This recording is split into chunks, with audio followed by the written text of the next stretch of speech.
ერთადერთი ჩემი საქმის დაწყების მიზეზი იყო ის, რომ მას უარი უთხარი ამ ანტიდასავლურ ისტორიაში მონაწილეობაში და მან ეს მიიღო როგორც ღალატი და მოიგონა ჩემი დარაჯაში. საბოლოო სიტყვის უფლებით სარგებლობისას ასე ახსნა მოსამართლეთა კოლეგიის წინაშე გიორგი ბაჩიაშვილმა მის წინააღმდეგ წამოწყებული სამართლებრივი დევნა. დღეს სააპელაციო სასამართლოში თანაინვესტირების ფონდის ყოფილი ხელმძღვანელის დასკვნითი პროცესი გაიმართა. ბაჩიაშვილმა კიდევ ერთხელ დეტალურად ისაუბრა ბრალის აბსურდულობაზე და საქმის პოლიტიკურ мотивაციაზე. აი ამ მსგავსი სურეალიზმში ცხოვრობ ბოლო 2 წელიწადია.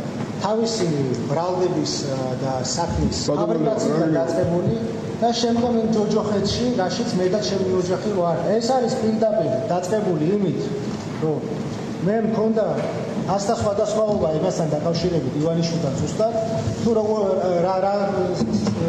გლობალურ რომის პარტიასთან და ასე შემდეგ. ულტიმატუმის ამოწურვის თანავე დაიწყო უეცრად ჩვენი პროცესები. კვირაში 2-3 პროცესი ანუ პრაქტიკულად ამოსვლის საშუალებაც არ ჰქონდა.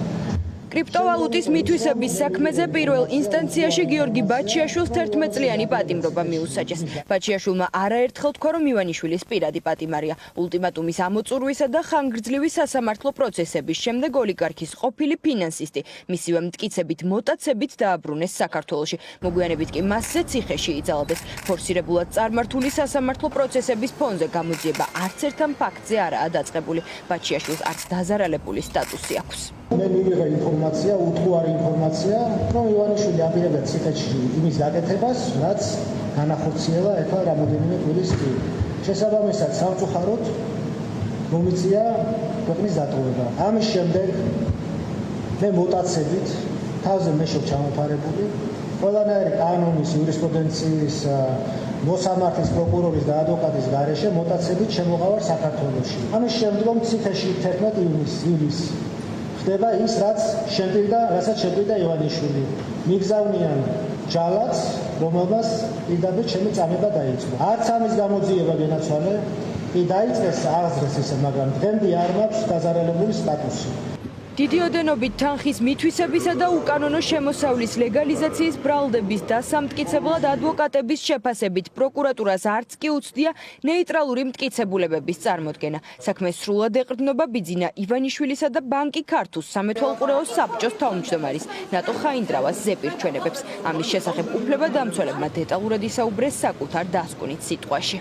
ბრალდების ხარის მოწმეების, კერძოდ ქართულ ბანკის წარმომადგენლის ჩვენებებს და გამოკითხვის ოქმის დროს მიწოდებული ინფორმაციებს შორის არის არსებითი წინააღმდეგობა და სწორედ ამის გამო არ უნდა მოხდეს გაზიარება. 2 წელი ამ სასამართლო პროცესებს და რეალურად გიორგი ბაჩიაშვილი ამტკიცებს თავის უდანაშაულობას და ამას ამტკიცებს არა მხოლოდ სიტყვებით, არამედ ფაქტები და უთუარი მტკიცებულებებით. ადვოკატებისთვის ცალსახაა, რომ საქმეს პოლიტიკური სარჩული აქვს. პროკურატურა კი ივანიშვილის პირად წარმომადგენლადაა აქცეული.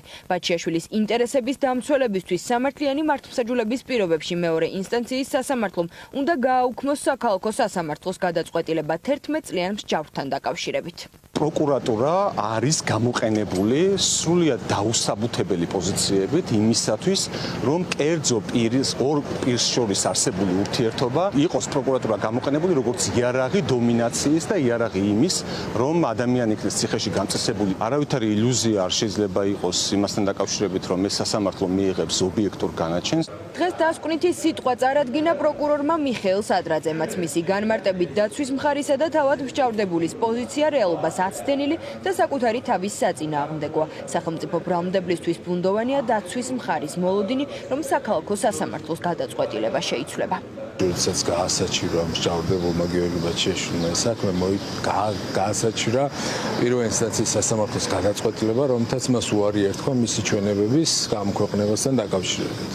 როდესაც მაგალითად წინა პროცესზე დაიკითხა, მან უარი თქვა, რომ მისი ჩვენებები გამოკვლეული იყო და რაღაცა ციტრებები მომხდარებოდა. ეს არის პირველი ნიშანი იმის, რომ რეალურად საკუთარ თავთამოდის წინააღმდეგობაში და სინამდვილეში ის გამოძიების პროცესშიც მანიპულირებდა. თბილისის სააპელაციო სასამართლოში 40 მილიონი დოლარის ღირებულების კრიპტოვალუტის მითვისებისა და უკანონო შემოსავლის ლეგალიზაციის საქმეს სისხლის სამართლის კოლეგია განიხილავს.